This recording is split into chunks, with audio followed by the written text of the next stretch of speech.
ఒక అనివార్యమైన పరిస్థితి ఇప్పుడు తమిళనాడులో భారతీయ జనతా పార్టీకి కనపడుతుంది.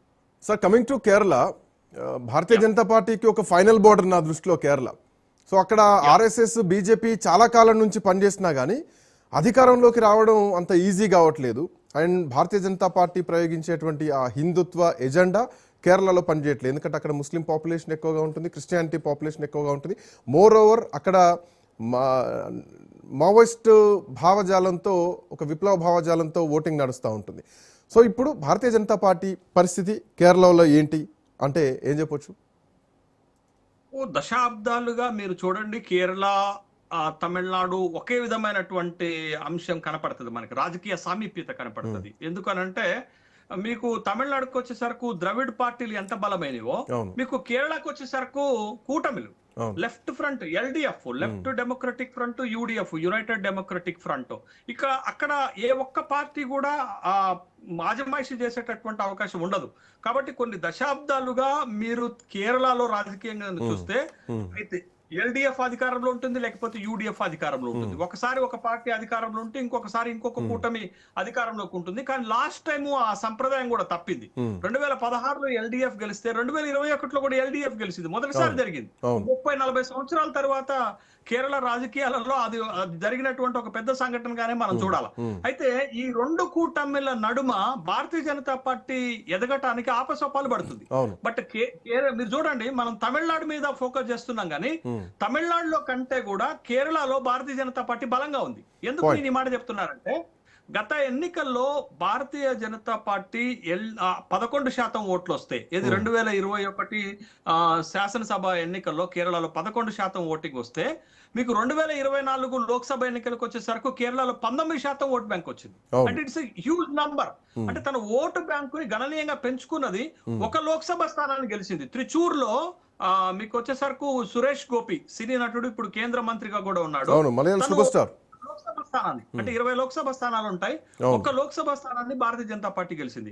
ఇటీవల మీకు లోకల్ బాడీ ఎలక్షన్ జరిగితే మొట్టమొదటి ఎంపీ కదా కేరళ నుంచి, ఫస్ట్ టైం ఎంపీ అనుకుంటా. First time MP Suresh Gopi Thrissur నుంచి గెలిచారు. ఇటీవల లోకల్ బాడీ ఎలక్షన్స్ అయితే శ్రీకాంత్, తిరువనంతపురం మేయర్ స్థానాన్ని కూడా భారతీయ జనతా పార్టీ గెలిచింది. అంటే భారతీయ జనతా పార్టీ ఎదుగుతుంది, బట్ బలంగానే ఎదుగుతుంది, కానీ సీట్లు గెలిచే అంత స్థాయిలో ఎదగట్లేదు అనేది. ఎందుకు ఆ పరిస్థితి దానికి ఎదురవుతుంది అని అంటే, రెండు కూటములు అక్కడ ఎల్డిఎఫ్ కూటమి, యూడిఎఫ్ కూటమి బలంగా ఉండటంతో రెండు కూటమిల మధ్య ఇంకొక మూడవ ప్రత్యామ్నాయం బలమైనటువంటి పార్టీ ఎదగటంలో భారతీయ జనతా పార్టీ వెనకబడ్డట్టుగానే కనపడుతుంది. కానీ తన ఓటు బ్యాంకుని ప్రతి ఎన్నికలో గణనీయంగా పెంచుకుంటూ ఒక బిగ్ ఫోర్స్ గా తయారవుతుంది. బట్ ఇప్పటికిప్పుడు భారతీయ జనతా పార్టీకి కేరళలో ఆశించినటువంటి ఫలితాలు రావు. తర్వాత అది కింగ్ మేకర్ అయ్యేటటువంటి అవకాశాలు లేవు. తర్వాత ఒక రీజనబుల్ నంబర్ లో కూడా ఈవెన్ గెలిచిన స్థానాన్ని కూడా కాపాడుకునేటువంటి పరిస్థితులు లేవు. గత ఎన్నికలు చూస్తే 2016లో ఒక స్థానం గెలిస్తే 2021లో ఆ ఒక్క స్థానాన్ని కూడా కోల్పోయారు, గెలవలేదు.